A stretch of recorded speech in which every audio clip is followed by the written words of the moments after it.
Curso de Derecho Monetario, Bancario, etc. Vamos a hablar sobre la evolución histórica del dinero, la importancia y características del dinero, cómo, con motivo del desarrollo de la historia y de los procesos bélicos, se fue expandiendo el comercio, se fue expandiendo la actividad económica, cómo eso generó la formación de los mercados de valores, la formación del sistema financiero, cómo a partir de los años del siglo XVI surgen de manera intensiva los bancos, y cómo estos bancos también estaban facultados para emitir dinero. Cualquier banco privado podía emitir dinero. Y cómo luego aparecen, como consecuencia de algunos problemas que se presentaron, porque al emitir cada banco dinero, el valor que se establecía en la paridad con una peseta y un marco alemán podía ser diferente en cada banco. Eso traía problemas de corridas de dinero, inestabilidad financiera, etc. Y ante eso se crearon los bancos centrales de reserva. Luego se desarrolló, especialmente con la creación del Banco Central Suizo, surgieron las políticas monetarias, surgió el criterio de que las políticas monetarias pudieran aumentar o expandir la cantidad de dinero en el mercado, y cómo eso tenía influencia en la economía y en el mundo financiero, y cómo el buen manejo monetario garantizaba tranquilidad, estabilidad, y cómo el mal manejo monetario podía traer inflación, deflación, estanflación, recesión, etc. Y luego todo el tema sobre el derecho bancario, el sistema de seguros y el sistema de AFPs. Bueno, hoy día, 8:45 de la mañana, clase de finanzas públicas, hasta las 10:30. Y ahí clase de títulos valores hasta las 12. Clase. Y ahí me fui a una audiencia hasta la 1:30 de la tarde. Y ahí me fui a una clase de ingeniería industrial, 2 horas de derecho empresarial. Y ahí me fui a asesorar una tesis a las 5:30, 6 en la sala de profesor.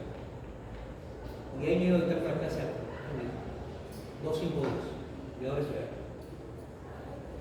Me ven languideciente, en un estado de casi diminutio, me ven al borde de la defunción, operativo, gordito pero operativo, buena onda, y su importante presencia me motiva, me gratifica. Bueno, conceptos específicos que quiero que tengamos todo muy claro. Luego haber hecho esa semblanza en cierta medida histórica. Pasa. A ver, ¿qué es el dinero? ¿Cómo se podría calificar al dinero? El dinero, desde el punto de vista... Gracias. Muchas gracias.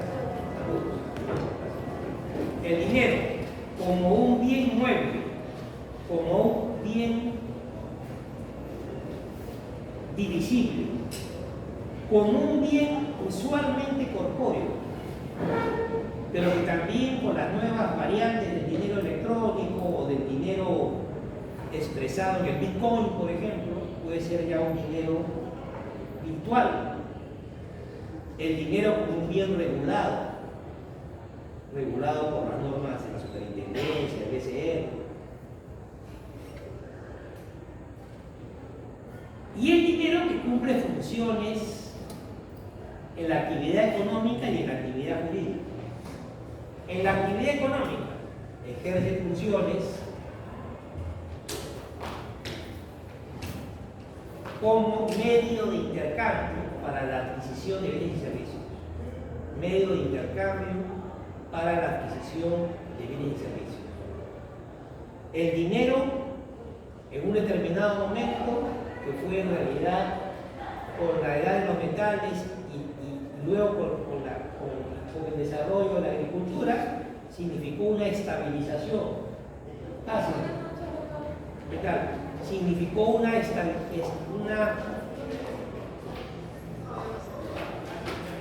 ruptura del trueque, una mayor producción de bienes y era más difícil mantener el trueque.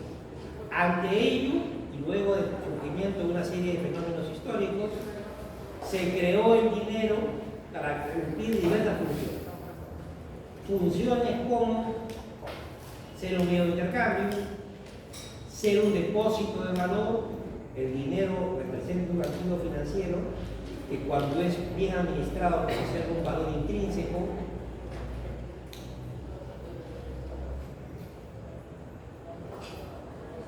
Pide permiso para comer tu plata, ¿no? Ya, está bien, provecho.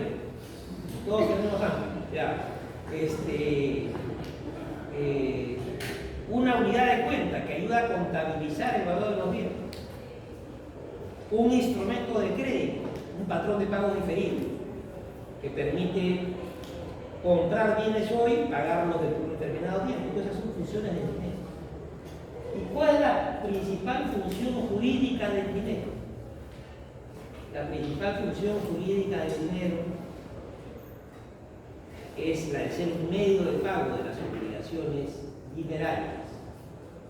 Tengo una obligación dineraria que representa 1000 soles, entrego los 1000 soles y ese dinero tiene poder cancelatorio de las obligaciones. Bien sea en el sistema valorista como en el sistema nominalista. ¿No? Bien. Luego tenemos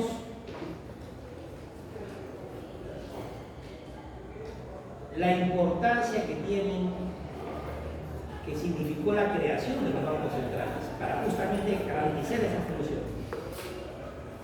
Como había esos problemas en términos de determinar la paridad exacta de la moneda de un país con relación a otras monedas, porque había tantos bancos que emitían dinero, se dijo que el BCR sea el único que tenga la capacidad de emitir en forma exclusiva los billetes.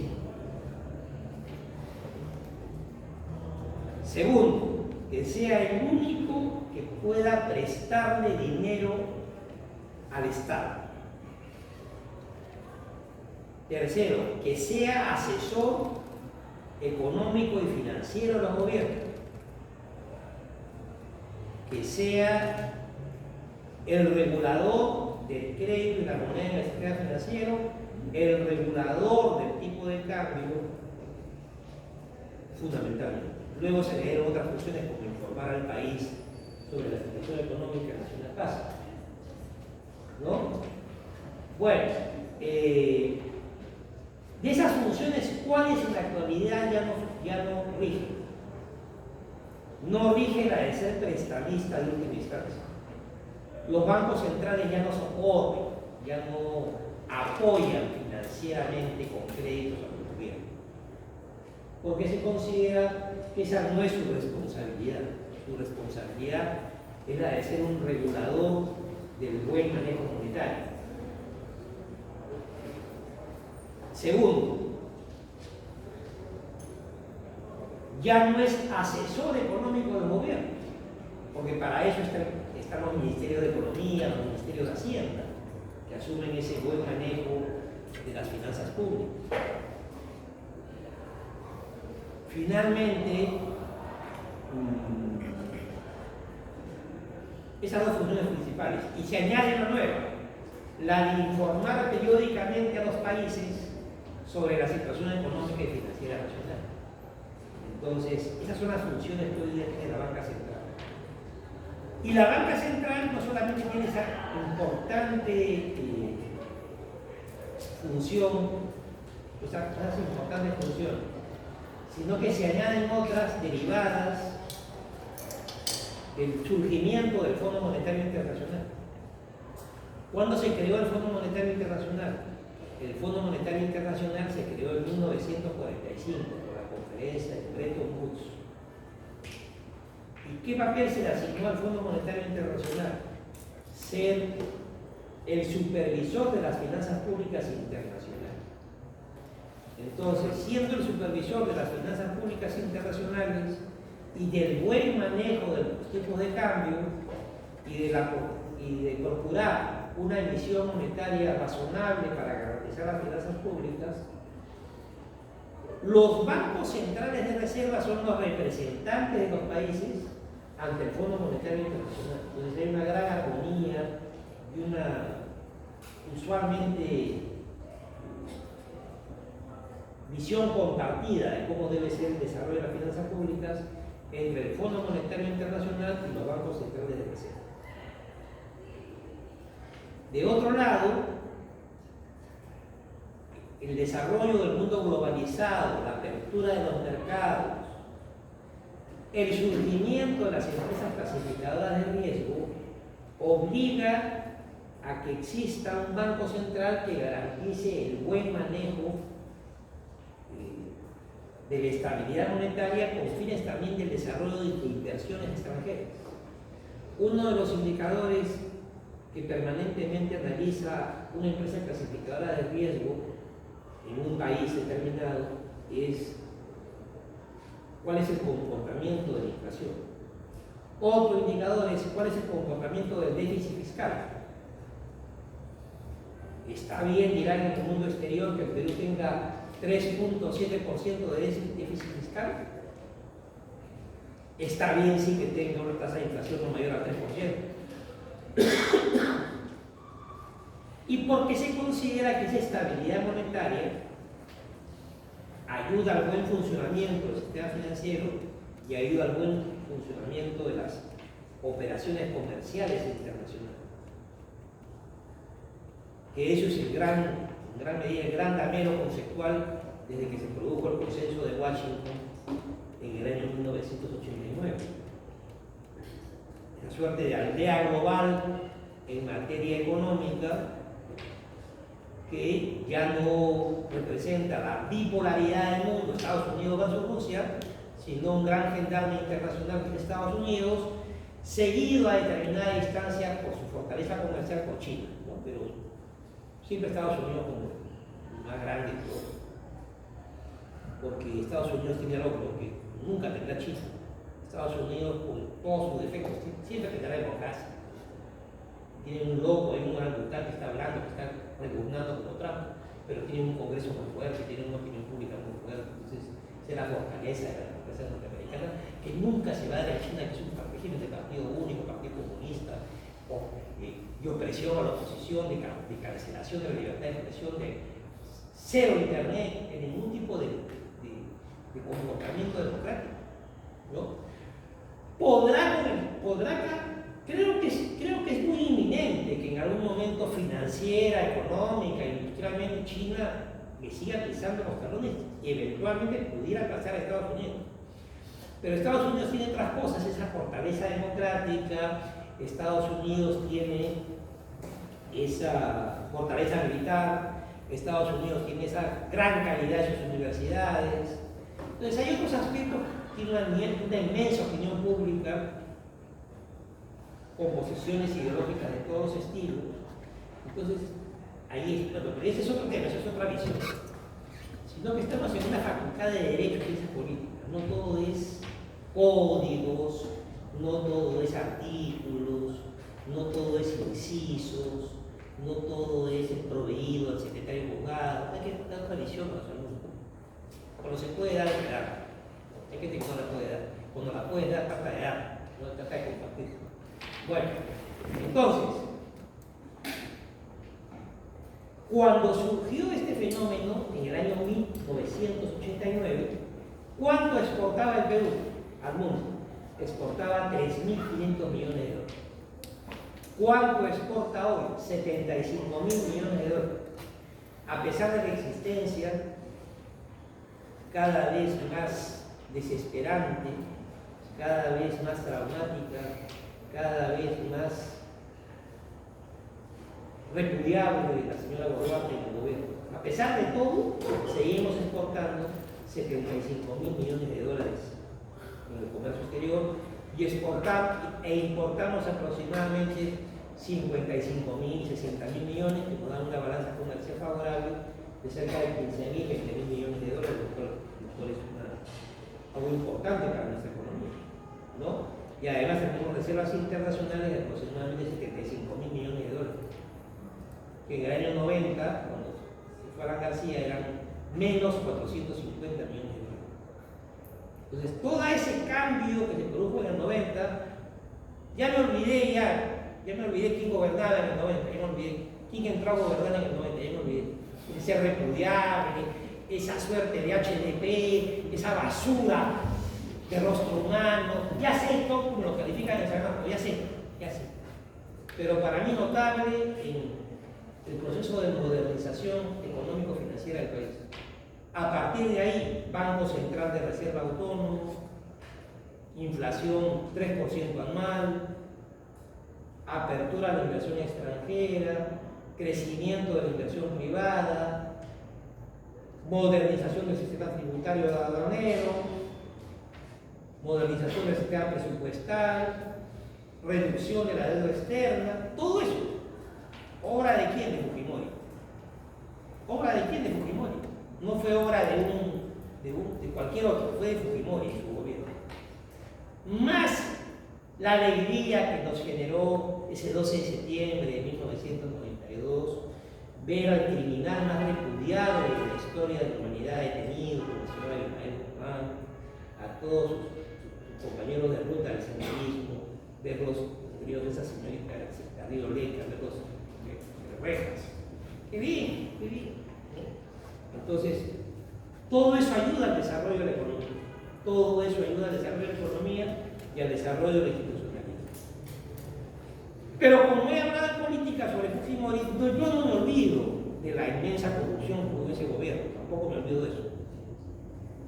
No me olvido de los casos de violaciones a los derechos humanos, no me olvido.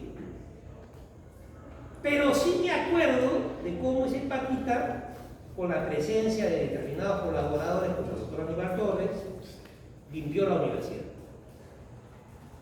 Y la San Marcos de 1991 es muy diferente a la San Marcos de hoy.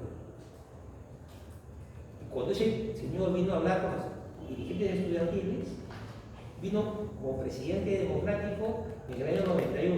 ¿Y qué recibió? Pintura amarilla en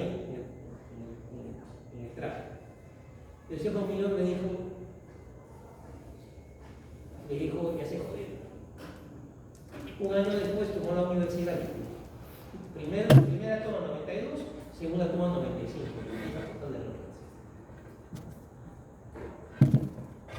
¿Qué pasaba hasta el 91? Es bueno que lo sepa. Estos salones estaban totalmente pintarrajeados. Ustedes preocupados con su salón venían el sábado, 6 de la tarde, 3 de la tarde a pintar esa cosa. Y a pintar se puede toda la facultad.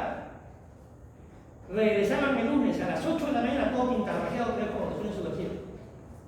Ese era el lado penoso de San Marcos. San Marcos nunca perdió su nivel académico, su nivel intelectual, su preocupación cultural. Ese es el rol que tiene San Marcos en esto de hoy.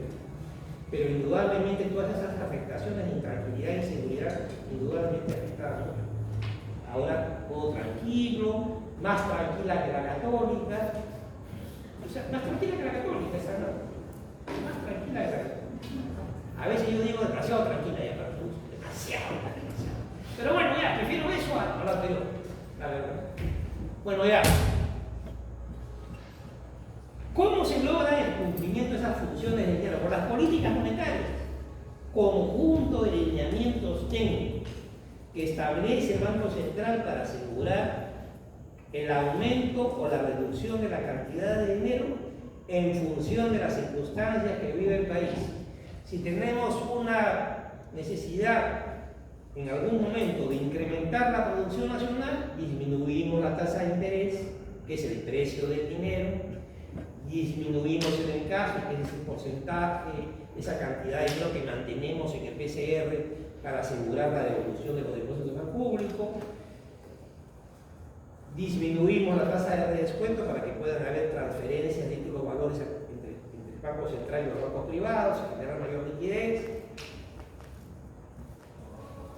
aumentar los límites de crédito, que haya más posibilidad de crédito, disminuir, y para eso se requiere aumentar los límites de crédito, que es una modificación, digamos, regulatoria del BCR, y finalmente las operaciones de mercado abierto, disminuir la tasa para que esa posibilidad de colocar bonos en el mercado para captar liquidez sea más favorable para el BCR, que tenga mayor liquidez que la puede tener en sus diversas actividades, por ejemplo, compra de dólares en el mercado paralelo.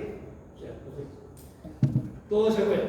Y si por el contrario hay una amenaza de inflación, se elevará la tasa de interés, se elevará el encaje, se elevará la tasa de redescuento para que haya unas operaciones de venta de títulos valores entre bancos, disminuirán los límites de crédito,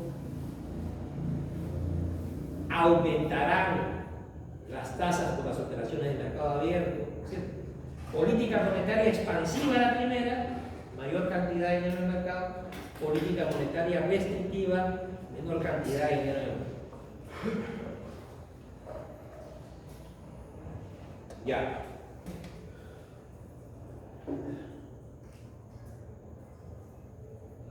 Breve recuerdo de lo que es tasa de interés en caso, ¿no?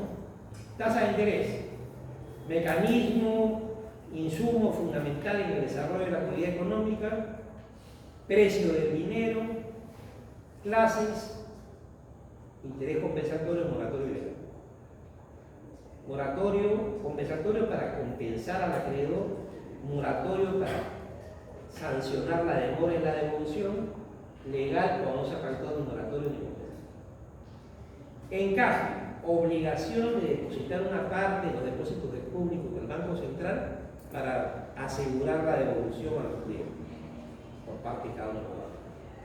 Redescuento, la venta de un título de valor a otro banco en la Cámara de Compensación Electrónica para que de esa manera circulen más rápido los títulos y se genere mayor liquidez.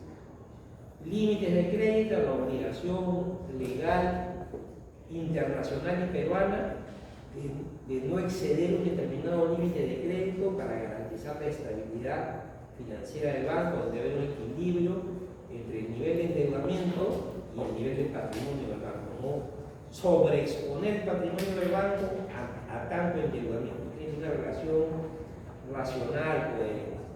Y finalmente, además que la violación de los límites de crédito es un delito financiero contenido en el Código Monetario. Y finalmente, las operaciones de mercado abierto, que son la venta de bonos al mercado para que se obtenga liquidez que el banco puede utilizar para diversas actividades internas y generar inflación. Esta política monetaria con esas características, solamente recordando que el encaje tiene algunas características que siempre hay que recordar.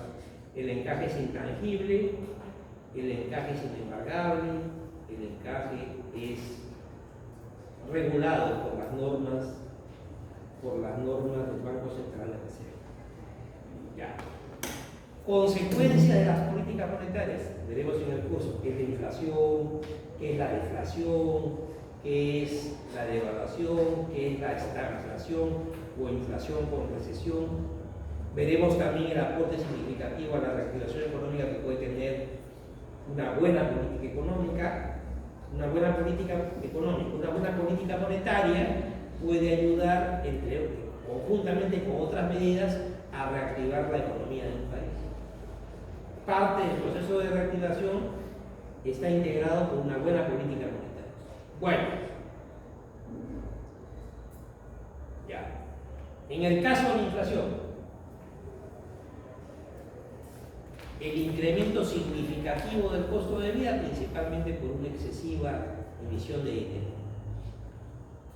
Teoría monetarista de la inflación, Friedman, Monhay, Dorbush, entre otros. Teoría estructuralista de la inflación. La inflación surge por el incremento de los costos de producción que luego los empresarios trasladan al precio, y eso es lo que genera el incremento del costo de vida. Opinión de la cátedra. La inflación surge fundamentalmente por lo que determina la teoría monetarista: excesiva emisión de dinero que deprecia el dinero y que obliga a emitir más dinero para comprar lo mismo que necesitábamos para comprar antes. Y luego puede incrementarse en medio de un desorden inflacionario también por el incremento de los costos de producción de los empresarios. Pero el origen central es la teoría monetarista. Ya. La inflación ha sido un problema tremendo para los países, especialmente latinoamericanos, en toda la década del 80. Alan García no fue el único que tuvo hiperinflación elevada. A ver, el niño mimado de la izquierda latinoamericano, Salvador Allende, 12.000% de inflación en el año 73, 12.000% de inflación. Otros niños mimados de la izquierda, Sila Suazo y Paz Extensor en Bolivia, 7.000% de inflación en un año. Brasil, con todo su poderío económico, 1.500% de inflación en el año 88. Año 83, Alfonsín, 6.000% de inflación, que lo obligó a renegociar a la presidencia. O sea, no solamente fue Alan el único macabro, fue el que en ese momento representó la inflación más elevada a nivel latinoamericano y una de las más grandes a nivel mundial, que fue una pésima gestión económica. Fue toda una época de irresponsabilidad financiera y monetaria en todos los países. Y eso no es más de mucho consuelo de todo. Cada país debe administrar bien su economía. No se hizo en el Perú y eso coincidió con otros países latinoamericanos. Bueno, la deflación, el fenómeno inverso, la ausencia de liquidez, derivado de programas de ajuste estructural y económico muy grandes que contraen demasiado la liquidez. Está bien luchar contra la inflación, pero sin contraer demasiado la liquidez.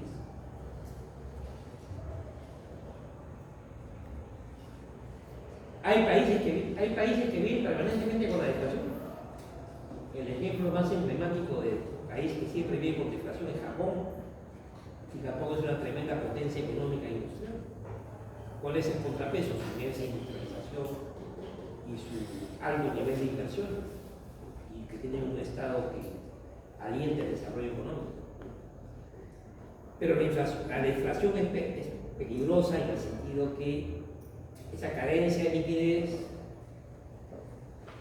disminuye la capacidad de consumo, la capacidad de compra, obliga a las empresas a vender sus productos con precio inferior.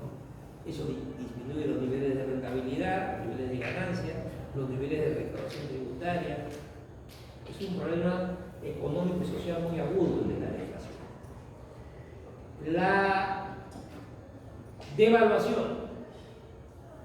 La devaluación, en el sentido estricto de la palabra devaluación, es bueno que sepan, que recuerden, seguramente que lo saben, no puede ser la palabra afortunada,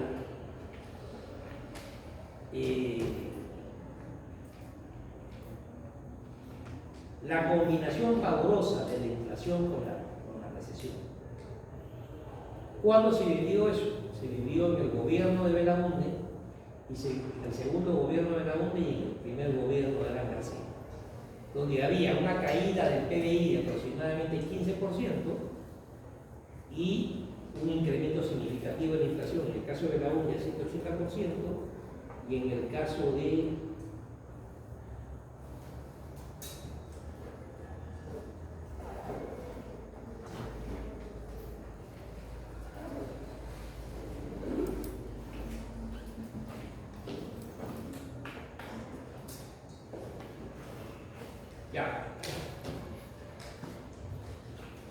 en el gobierno de Alan, la hiperinflación de 7.500% anual, igual la caída en los últimos 3 años de su gobierno a menos de 15%, menos 15% de PBI.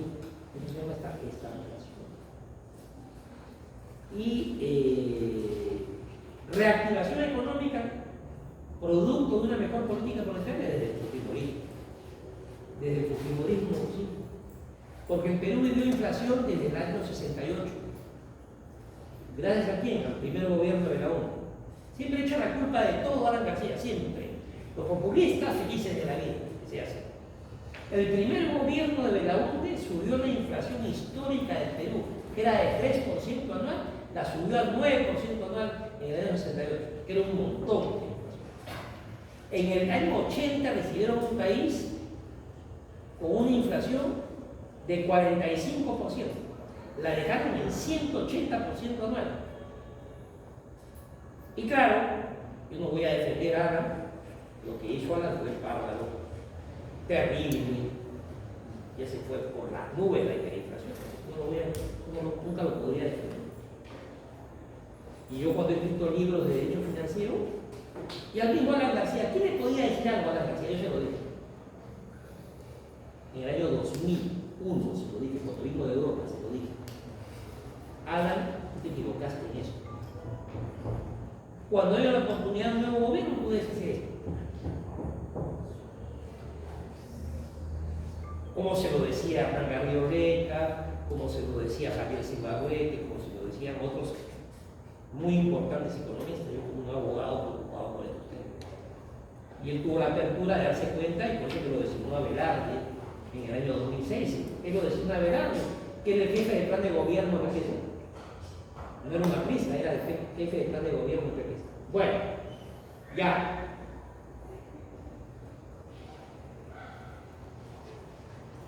¿Por qué es importante entonces conservar la estabilidad monetaria?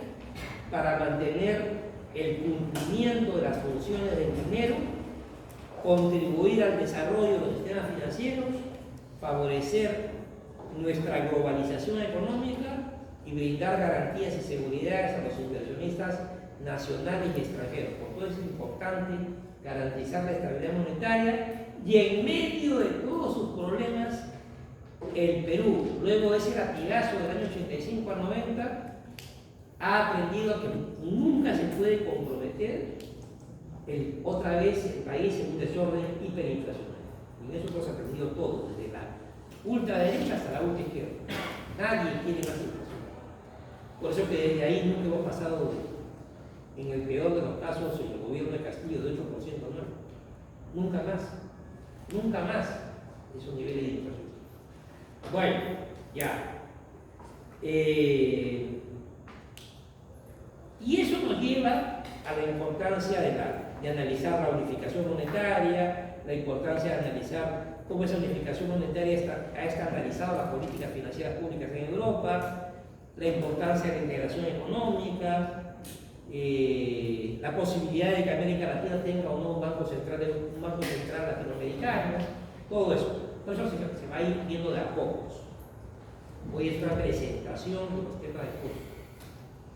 Ya. Siguiente tema, muy importante, derecho bancario, el derecho bancario.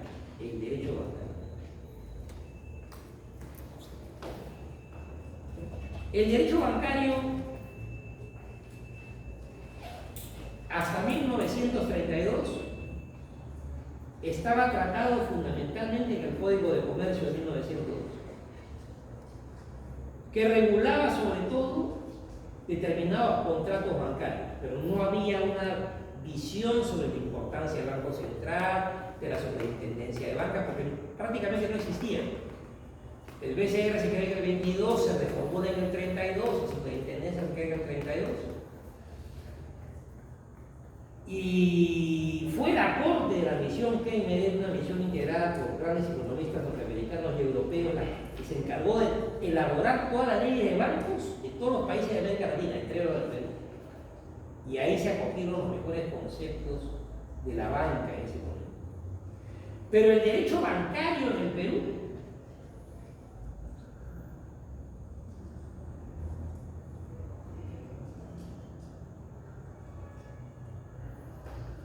¿quién ha hecho derecho bancario en el Perú?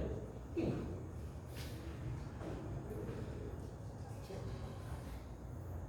¿Quién había hecho derecho bancario en el 40, en el 50? Ya, el reconocimiento al maestro Luciano Castillo, que siendo un hombre socialista, Era un hombre, sin embargo, que no son incompatibles ser socialista y ser culto, pero era un socialista constructivo, un socialista muy racional, un socialista muy bien informado. Entonces, él analizó el tema del derecho bancario dentro de las finanzas públicas. Y ahí analizó el BCR, la superintendencia de banca, la importancia de la actividad bancaria. Pero la que fue brillante, a ver, díganme ustedes, ya, ¿quién es la más brillante de las profesoras de San Marcos hoy? Ya, Rosa Mavila, ya. Ya, lo digo yo, con cariño, con devoción. Ya. Rosa Mavila, brillante. Ya, pero una brillantez especial, digamos, precursora de una dama sanmarquina, incluso que fue la de María Cabredo de Castillo. María Cabredo de Castillo tenía una brillantez especial. Era la esposa de Luciano, era inteligente, era vibrante, era temperamental. Yo creo que ella era los 120 golpes de Luciano. Ella lo magnetizaba, Luciano. Y escribió un libro muy bueno que se llama Economía Moderna, que está en la biblioteca de la Facultad de Derecho. Vean, ahí ella sí tiene mayores conceptos sobre derecho bancario, ese libro interesante de la Economía Moderna. Ya. Después, en la década del 80, se incorporó como profesor a la Facultad de Derecho un gran especialista en derecho bancario, mi maestro, mi amigo, a quien siempre admiraré, el doctor Alberto Stewart. Alberto Stewart es uno de los grandes valores, hermano. Uno de los grandes valores.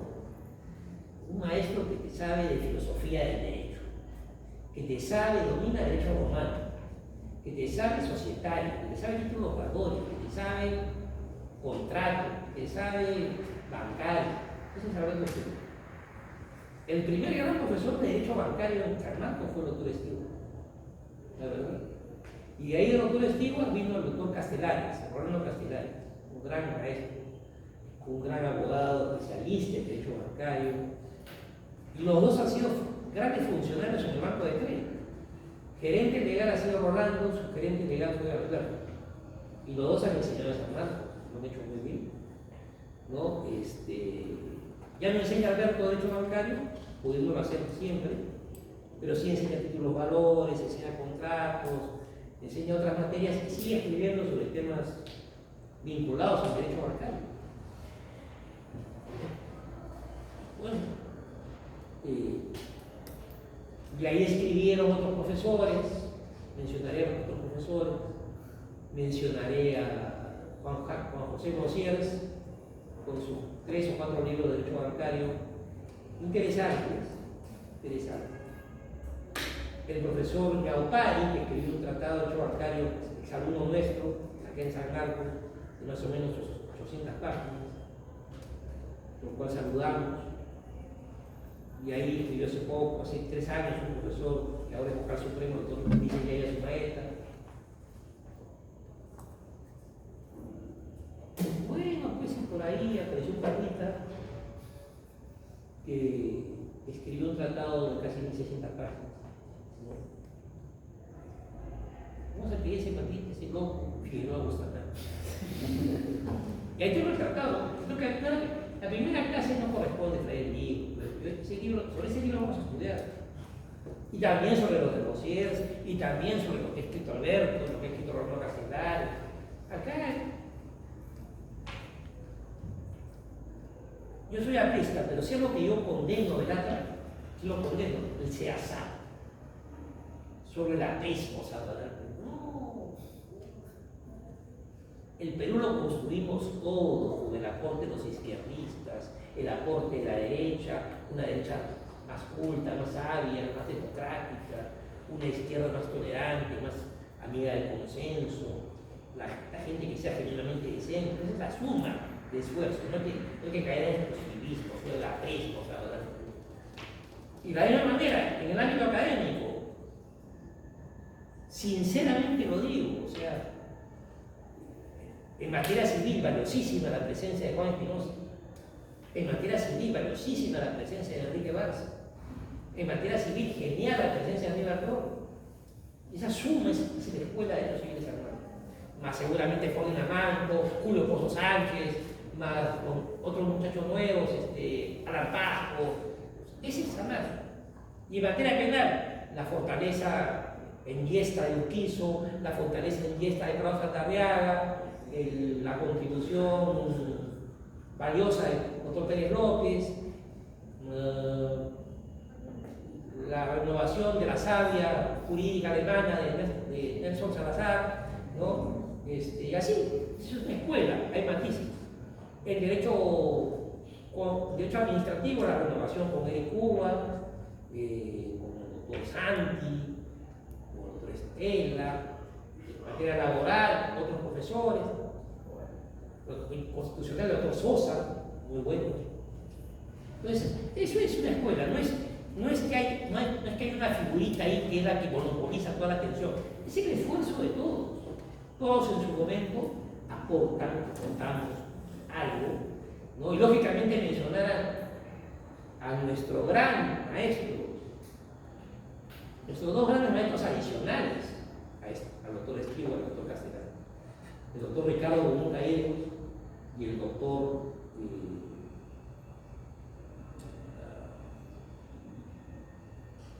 Ulises Montoya Verde, también un gran profesor en materia comercial, financiera, ¿no? Muy bien, y los valiosos aportes que en materia de contratos bancarios ha escrito el doctor Rivas Saavedra, mi amigo José Rivas Saavedra. Bueno, esa es una escuela, y en una escuela no deben haber, no pueden haber incomodidades por el mérito ajeno. Hay que valorar el mejor libro de leasing en el Perú, escrito José Rivas Saavedra. El mejor libro de factoring en el Perú, escrito José Rivas Saavedra, y a mí no me incomoda decirlo. Es mi amigo, es mi colega, eso beneficia a la universidad, eso beneficia al desarrollo del mundo jurídico. ¡Qué bien! ¡Qué bien! ¡Qué bien! ¡Qué bien! Y así debe ser. Engrandecer a San Marcos, engrandecer a la comunidad jurídica y sobre todo transmitir conceptos importantes. Derecho bancario. Conjunto de normas y principios jurídicos que desarrollan la actividad de intermediación financiera. Y ahí una primera reflexión. El concepto de intermediación financiera es importantísimo. Esa actividad en virtud de la cual los bancos reciben dinero del público y lo canalizan mediante operaciones de crédito o de inversión a personas que requieren contar con esos créditos. Capta y añade algo más de su capital y lo destina a modalidades de crédito e inversión. Esa intermediación financiera es importante en el derecho bancario. Intermediación financiera indirecta. Es importante en el derecho del mercado de valores. Intermediación financiera directa. Es importante en el derecho penal, en los delitos financieros, el bien jurídico protegido en intermediación financiera. Entonces es un valor fundamental de estas ramas del derecho.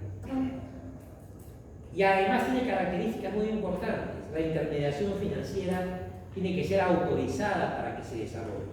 Tiene que ser autorizada por la SBS, autorizada por la Superintendencia del Mercado de Valores. Tiene que ser una intermediación financiera habitual, que se desarrolle de manera permanente. Tiene que ser una intermediación financiera profesional, desarrollada por gente competente. Y es una intermediación financiera regulada por las normas de la ley de bancos, las circulares del BCR, la Superintendencia de Bancas, etc. Esa es la importancia de la intermediación. Ahora, ¿quiénes realizan la intermediación? Tanto en el mundo de la intermediación financiera indirecta como de la directa. En la indirecta la realizan los bancos, las financieras, las compañías de seguros, las empresas de leasing, las empresas de factoring, las empresas de fideicomiso, las cajas rurales, las cajas municipales, todo eso, las pymes. Y en el ámbito de la intermediación financiera directa la realizan las sociedades agentes de bolsa, las sociedades intermediarias de valor. Ahí está. Y ambas tienen su supervisor especial. La actividad financiera, la intermediación financiera indirecta, la superintendencia de bancos y seguros, el Banco Central de Reserva y complementariamente la superintendencia del mercado de valores, porque las subsidiarias de los bancos participan en el mercado de valores como sociedades agentes de bolsa. Y en el caso de la intermediación financiera directa, solamente la superintendencia del mercado de valores. Superintendencia del mercado de valores que siempre hemos propuesto que tenga autonomía constitucional. Ha crecido muchísimo el mercado de valores. No es coherente que solamente tenga protección constitucional la superintendencia de bancos y seguros. Se requiere que la superintendencia del mercado de valores tenga protección constitucional y autonomía constitucional. En el mercado de valores se moviliza mucho más dinero que en el mundo del sistema bancario. Claro, de repente no es tan masiva la cantidad de consumidores como en el típico ordenamiento bancario, pero la cantidad de recursos que se utilizan es mucho mayor en el mundo bancario.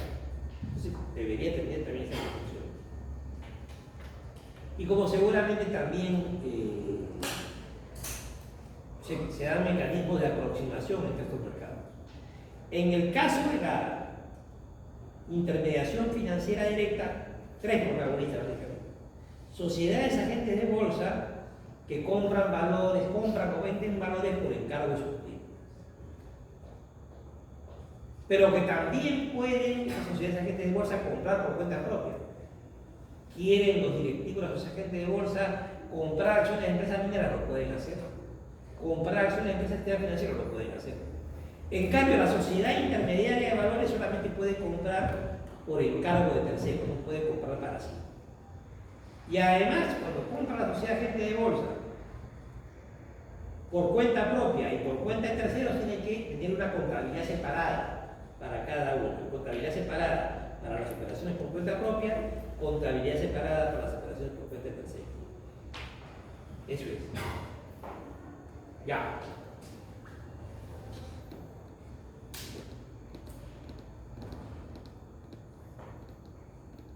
Otra institución muy importante, ya después a la próxima clase explicaremos por qué una se llama intermediación financiera directa, la otra indirecta, eso vamos a ver la próxima semana.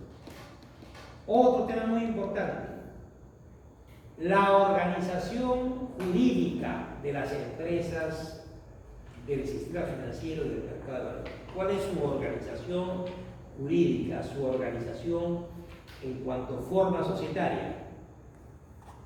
Todas tienen que ser sociedades anónimas. Pero ¿cuál es la particularidad que tienen estas sociedades anónimas en el mundo bancario y en el mundo del mercado de valores?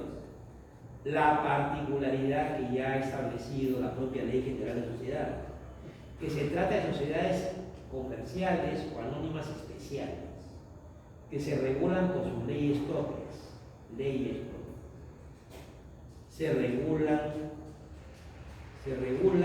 en el caso de las empresas de intermediación financiera bancaria, se regulan por lo que establece la Ley General del Sistema Financiero. En el caso de las sociedades vinculadas a la intermediación financiera directa, por lo que establece la Ley del Mercado de Valores. Como se organizan como sociedades, no conforme a la Ley de Sociedades, sino conforme a lo que dice la Ley del Mercado de Valores. Y aquí también conforme a lo que dice la Ley General del Sistema Financiero. Y claro que hay normas especiales. Claro que hay normas especiales. A ver,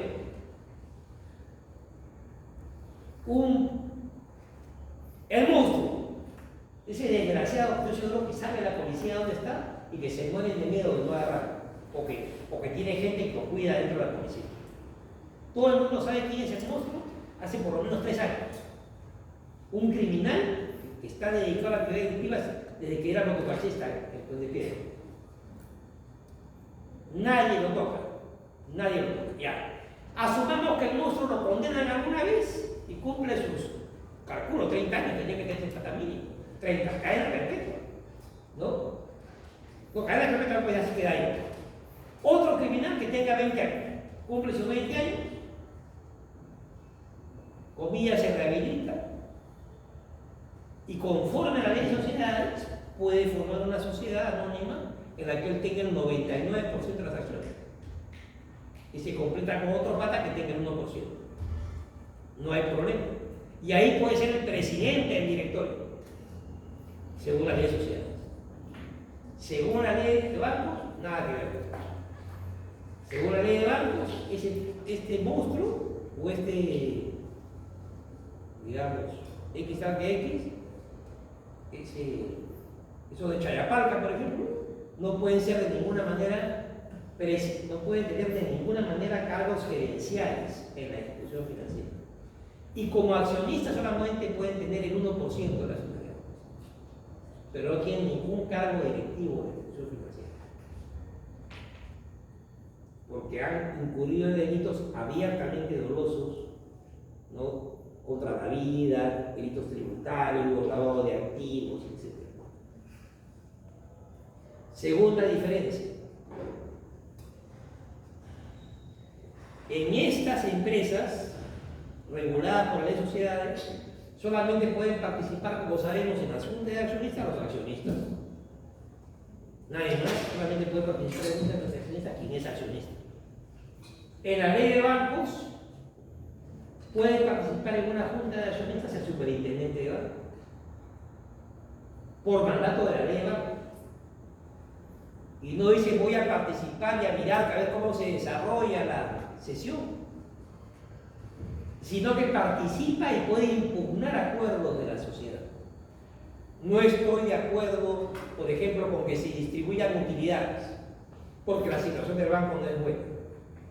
Entonces se impugna el acuerdo tanto en la vía administrativa como en la vía judicial, el superintendente de banco. Eso jamás pasa en la ley de sociedades. Y con ningún otro tipo de empresa. Telefónica del Perú, como ha logrado su cometido, le debe 9.000 millones de soles al Estado peruano. Hace 20 años. Donde todos los presidentes han sido permisivos con Telefónica. Ya logró entrar ahora a un proceso de reestructuración y todo. Pero igual, Telefónico, claro, Junta General de Accionistas, de ninguna manera puede entrar ahí el presidente de ASOTE. Llega a la puerta y dice, compadrito, acá tú no puedes entrar porque eres accionista. Esta tía guapachosa, la presidenta de Ocitrac, Verónica Zambrano, a ver que entre pues que entra en la Junta de Accionistas de Lima por Palma a pitear porque no habilitan ingreso ya. Le dicen, señora, se queda en la puerta porque tú no es accionista. Que a ver que entre el jefe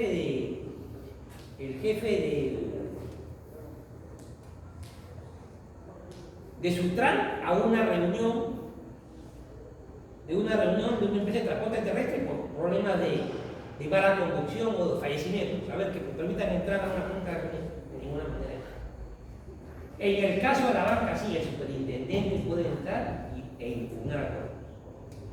Siguiente particularidad de la ley de banco.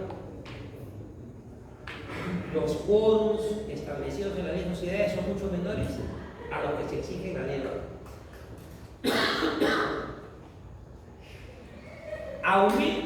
El capital social acá es totalmente libre. Puede haber capital social con 1.000 soles, 500 soles. Acá tiene que ser capital mínimo que se reajuste cada 3 meses. Acá y acá. Banca y bolsa. No es como en la ley de sociedades, entonces cualquier capital. Porque son sociedades anónimas especiales que hay que fortalecer económicamente. Bueno, eso es lo que hay.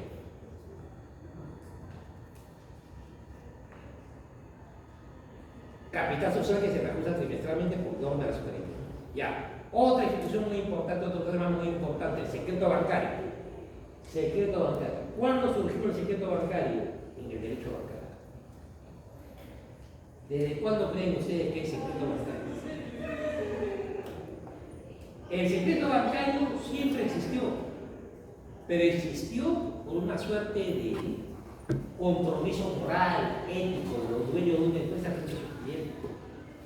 Como si fueras un empresario leal, vas a informar las transacciones financieras de tus clientes. ¿Sabe qué es eso? Y eso cambió recién con el Código Civil Italiano. El Código Civil Italiano de 1942, que dijo: hay que proteger el secreto bancario, sobre todo las operaciones de crédito, de depósito, de servicio bancario que tenga un cliente. Primera norma, 1942, Código Civil Italiano. En el Perú, ¿cuándo fue la primera norma sobre el secreto bancario? 1988, primer gobierno de la nación, en el decreto legislativo 469. Y con Fujimori desde el 91. Y ahí protegía créditos, protegía depósitos y protegía servicio bancario. ¿Cuándo cambió eso? ¿Y por qué cambió eso? Porque como no había ninguna obligación, como protegía también a los créditos, un mal cliente sacaba un crédito en el banco de crédito, no lo pagaba, el banco de crédito no le podía informar a los demás. Se iba ese mal cliente al Banco Continental, sacaba crédito, no lo pagaba, luego se iba al Interbanco, tampoco lo pagaba, y se iba a Scotiabank, tampoco lo pagaba. Ante eso, en el año 93 se prohibió, se limitó el secreto bancario. El secreto bancario solamente sobre operaciones de depósito. Sobre todo lo demás, el banco puede informar a otro banco, puede publicar relación de deudores, puede informarlo en la página web, ya no hay secreto bancario. Solamente sobre operaciones de depósito de ahorros, en cuenta corriente y a plazo fijo. Nada más. Eso es. Y se añadió algo más, se dijo, la violación, levantamiento del secreto bancario, cuando lo pide el Poder Judicial, Ministerio Público, Congreso, Fiscalía de otros países que combaten narcotráfico, Unidad de Inteligencia Financiera, Contraloría, o sea, una serie de instituciones que legítimamente pueden solicitar información porque persiguen el delito de diferentes maneras. Eso no existía antes. Y por eso que la Superintendencia de Banca, en una resolución del año 89, estableció: cuando exista un conflicto entre el secreto bancario y el interés fiscal, prevalece el interés fiscal. El cliente de un banco no puede invocar el secreto bancario para dejarle pagar a la ciudad, por ejemplo. Eso se dijo así claramente y sigue vigente ese criterio. Y además se dijo: quien vulnera el secreto bancario incurre en una violación del secreto profesional, en un delito previsto en el Código Penal. Y el funcionario bancario que divulga la información de sus clientes sin ninguna autorización incurre en una falta grave, es causa de despido, fuera de banco. Así es claro. Y así es. Ya. ¿Qué otra institución importante del derecho bancario que vamos a ver? Vamos a ver la protección del consumidor financiero. La protección del consumidor financiero. A ver.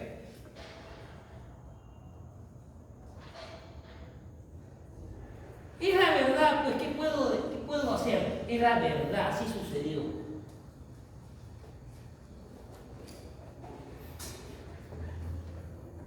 No es votado, no es creído, no es soberbio.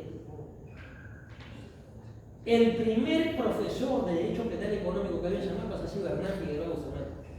¿Cuándo? En el año 95, 5 años. Pero con una manifestación virginal ante mis alumnos. Les dije, por si acaso, yo estudié en la Zapatilla.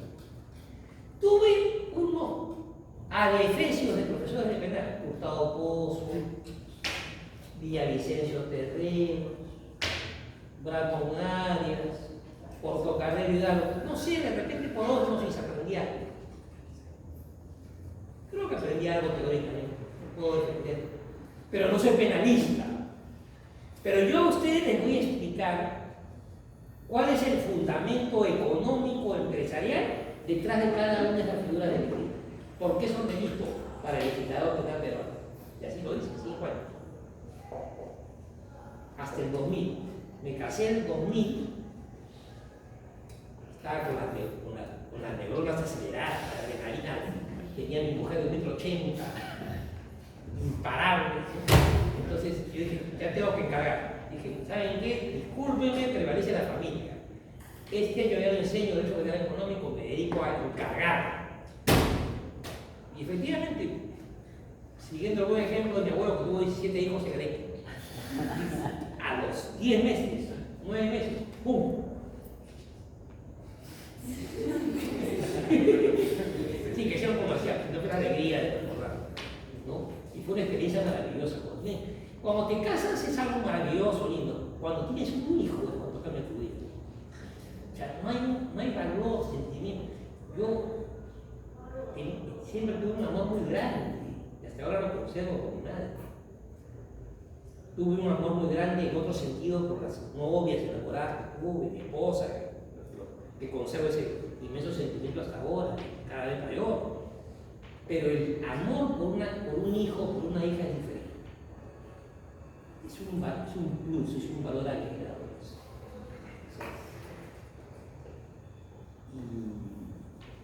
Y fue algo muy lindo, les cuento, ¿ah? Sí, les cuento. O sea, mi esposa era magistrada. Mi esposa, bueno, se dio una coyuntura y la convocaron porque fuera magistrada de hija. Entonces ella se iba los domingos en sus hoyos y se regresaba a hacia la noche. ¿Ya?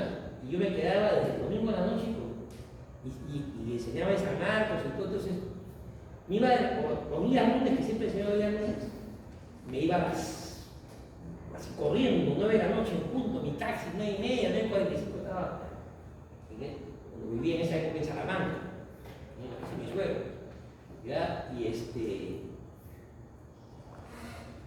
para mí, pues, en cuanto a gustos, aficiones, nada contra parte de la música, la buena comida, la política y el fútbol. ¿Por qué cambió mi vida? Porque ya tuve que renunciar a ver los programas políticos. Y que ese porque estaba Hitler también, en la televisión.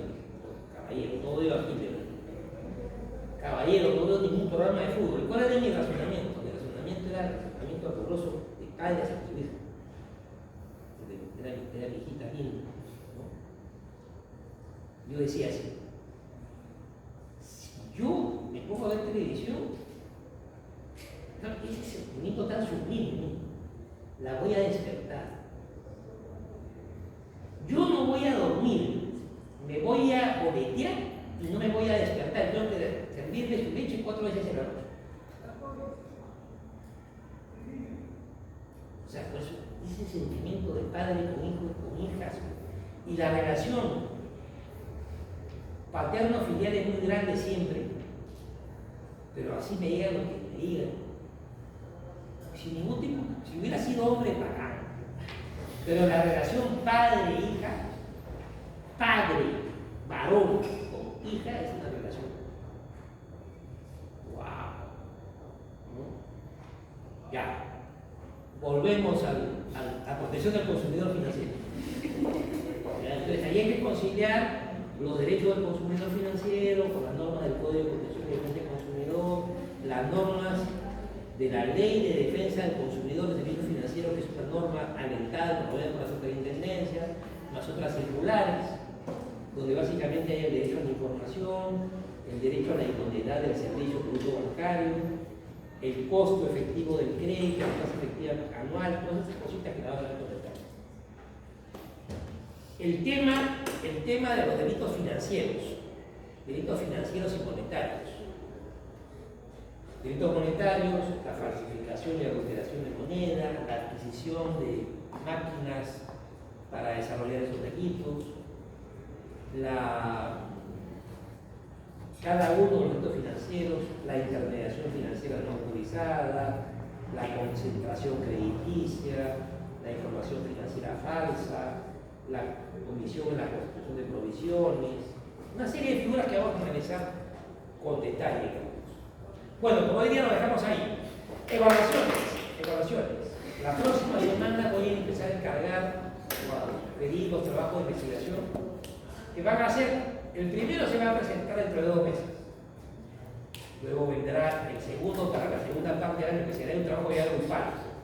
Ambos trabajos se exponen, más controles de lectura que se entregarán con 3 semanas de anticipación para que puedan leer tranquilos. Y, como siempre, parcial y final. Ese será el tiempo. Gracias. Muchas gracias.